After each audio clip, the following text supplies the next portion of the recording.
नमस्कार मैत्रिणींनो, घरची सोपी रेसिपीत आपल्या सर्वांचे स्वागत आहे। आज आपण अतिशय सोप्या पद्धतीने आणि अगदी स्वादिष्ट अशी कारल्याची सुकी भाजी बनवणार आहोत, जी की तुम्ही ट्रॅव्हलिंगमध्ये किंवा टिफिनसाठी किंवा लंचसाठी इझिली प्रिपेअर करू शकतात। आणि ही बनवायला देखील अगदी सोपी आहे आणि कडू तर अजिबातच लागत नाही। तर लगेच रेसिपीला सुरुवात करू। त्यासाठी सर्वात आधी या ठिकाणी बघा, मी लो फ्लेमवरती शेंगदाणे आणि खोबरं आहे ते भाजून घेतलेलं आहे।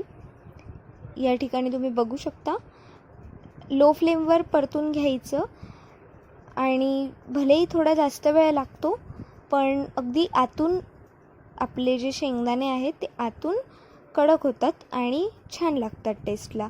तर आता यामध्ये मी लसणाच्या काही पाकळ्या आणि तीळ घातलेलं आहे। हे आपण नंतर का घातलं तर तिळीला भाजायला जास्त वेळ लागत नाही आणि आपल्याला लसणाला सुद्धा जास्त भाजायचं नाही आहे। तर आता आपण हे भाजलेले इन्ग्रेडियंट्स आहेत ते मिक्सरच्या भांड्यात घालून घ्यायचे। थोडंसं थंड झाल्यानंतर यामध्ये आपण हळद आणि लाल तिखट घालणार आहोत। हळद अर्धा चमचा आणि लाल तिखट साधारणतः 2 चमचा। त्यानंतर या ठिकाणी मी धनाजिरा पावडर घालून आपण त्याचा बारीक कूट करून घेणार आहोत। आता या ठिकाणी बघा, कारल्यांचे मी गोल गोल काप करून घेतलेले आहेत आणि आता या कापांमध्ये मी अर्धा चमचा मीठ घातलेलं आहे आणि हे मीठ मी संपूर्ण कारल्यांना लावून घेतलेलं आहे। आता आपण कारल्यांना बाजूला ठेवणार आहोत आणि कढईमध्ये तेल घालून घेणार आहोत। गॅसचा फ्लेम लो ठेवायचा आहे आणि तेल गरम झालं की यामध्ये आपण बारीक चिरलेले लसूण आणि या ठिकाणी कारले घालून घेणार आहोत। आता कारल्यांना आपण यामध्ये परतवून घ्यायचं आहे, व्यवस्थित परतवायचं आणि त्यानंतर आपण कारल्यांना साधारणतः 5 मिनिटासाठी झाकून ठेवणार आहोत।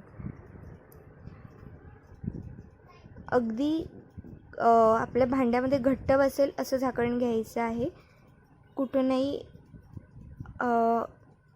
वेपर वगैरे पास नको व्हायला।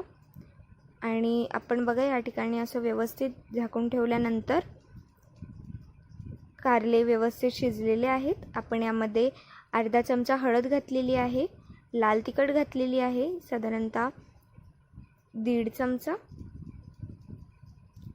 चवीनुसार मीठ घालायचं आहे। आपण कारल्यामध्ये ऑलरेडी मीठ घातल्यामुळे मी या ठिकाणी मीठ कमी घातलेलं आहे आणि आपण जो मसाला कुटून घेतलेला, बारीक त्याची कूट करून घेतलेला तो या ठिकाणी घातलेला आहे आणि व्यवस्थित कारल्याला त्या मसाल्यामध्ये परतून घेतलेला आहे।